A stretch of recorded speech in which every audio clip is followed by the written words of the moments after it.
पिता के जीवन में पुत्री बनकर कौन आती है? पुराणों से मिला एक अविश्वसनीय सत्य। शास्त्रों में कहा गया है, पुत्र भाग्य से उत्पन्न होता है, लेकिन पुत्री पुण्य से। यानी पुत्र भाग्य से तो उत्पन्न हो सकता है, परंतु पुत्री महान पुण्य कर्मों के फल स्वरूप ही उत्पन्न होती है।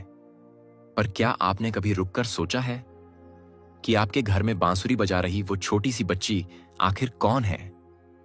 वह ऐसा क्यों कर रही है? क्या उसने सच में आपका घर चुना?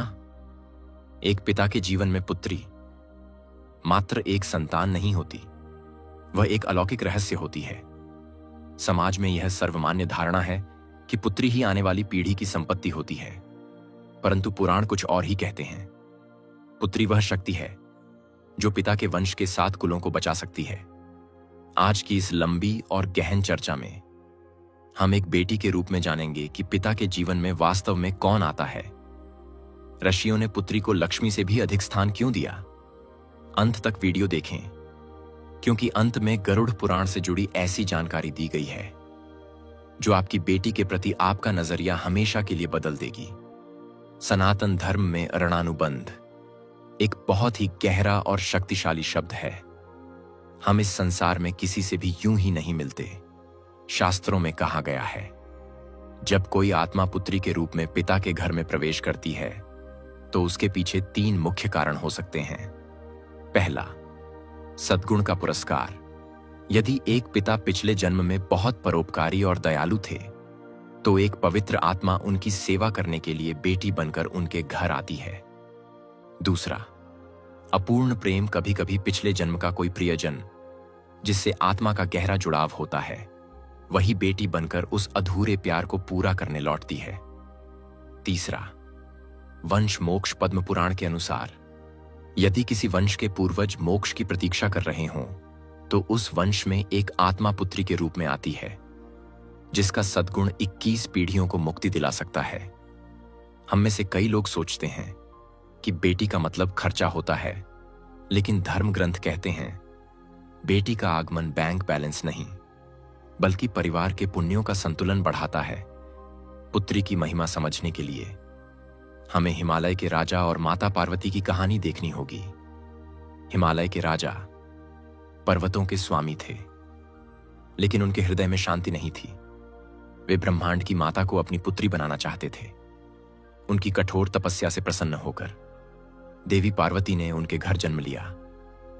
हिमालय राज जानते थे कि उनकी बेटी साधारण नहीं है, और जब पार्वती की विदाई का समय आया तो उनके आंसुओं से पूरा ब्रह्मांड द्रवित हो उठा। इसे दुनिया का सबसे कठिन काम कहा गया है, क्योंकि उस क्षण एक पिता जानता है कि वह सिर्फ अपनी बेटी को नहीं, अपने भाग्य, अपनी लक्ष्मी को विदा कर रहा है। एक पिता जो अपनी बेटी का सम्मानपूर्वक पालन पोषण करता है और उसे योग्य हाथों में सौंपता है, वह ब्रह्मलोक का अधिकारी बनता है। यह है पुत्री का उपहार। हमारे समाज में एक गलत धारणा है कि बेटी दूसरों की संपत्ति होती है, लेकिन ब्रह्म वैवर्त पुराण इस विचार का खंडन करता है। वह कहता है बेटी पिता की ही संपत्ति होती है। एक बेटी अपने पिता की सुरक्षा कवच होती है, जो उसे बुढ़ापे में और कठिन समय में टूटने नहीं देती। एक पुत्र वंश को आगे बढ़ाता है, लेकिन एक पुत्री 2 वंशों को जीवित रखती है। शास्त्रों में पुत्री को आश्रम कहा गया है, अर्थात जिसकी छाया में पिता को शांति मिलती है।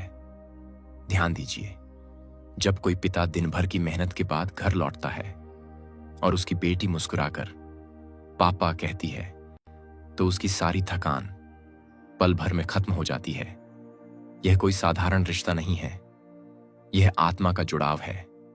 हिंदू विवाह में कन्यादाता यानी पिता का स्थान सर्वोच्च होता है, क्योंकि वह केवल बेटी का नहीं बल्कि अपने अहंकार और मोह का भी त्याग करता है। गरुड़ पुराण के अनुसार उस समय पढ़े जाने वाले मंत्र पूर्वजों को प्रसन्न करते हैं और उन्हें उच्च लोकों में स्थान दिलाते हैं। जिनके पास पुत्री नहीं होती वे इस महान पुण्य से वंचित रह जाते हैं। इसलिए पुत्री होना ही सर्वोपरि है। आधुनिक विज्ञान भी मानता है कि पिता और पुत्री का रिश्ता सबसे गहरा होता है। जब पिता अपनी बेटी से प्रेम करता है तो उसके मस्तिष्क में ऑक्सीटोसिन बढ़ता है, जो उसकी खुशी और आयु दोनों को बढ़ाता है। आध्यात्मिक विज्ञान कहता है पुत्री शक्ति का प्रतीक है। जहां नारी का सम्मान होता है, वहां कोई दोष नहीं टिकता। यदि आपके घर में शांति और सकारात्मकता है, तो समझ लीजिए आपकी बेटी के कदम वहां आशीर्वाद बनकर पड़े हैं। अंत में एक बात हमेशा याद रखें, आपकी बेटी कोई संयोग नहीं है। वह आपके जीवन में इसलिए आई है क्योंकि ईश्वर को आप पर विश्वास था। जब वह मुस्कुराती है तो समझिए लक्ष्मी प्रसन्न है, और जब वह रोती है तो समझिए कहीं ना कहीं आपसे कुछ छूट रहा है। उसे सिर्फ प्यार मत दीजिए, उसे सम्मान दीजिए, उसे शिक्षित कीजिए, उसे साहसी बनाइए और उसे यह एहसास दिलाइए कि वह आपके जीवन का सबसे बड़ा गौरव है। आप सोचते हैं कि आप उसका पालन पोषण कर रहे हैं, लेकिन सच्चाई यह है वह आपके जीवन को बेहतर बनाने आई है। आपकी बेटियां महज बच्चे नहीं हैं, वे स्वर्ग से आई हुई देवदूत हैं। दोस्तों, आपके जीवन में आपकी बेटी की क्या भूमिका है? क्या आपने महसूस किया है कि उसके आने के बाद आपकी किस्मत बदली है? कमेंट में जरूर बताएं। वीडियो पसंद आए तो लाइक करें और उन सभी माता पिता के साथ शेयर करें जो अपनी बेटी से सबसे ज्यादा प्यार करते हैं। इस तरह के वीडियो देखने के लिए चैनल को सब्सक्राइब करें।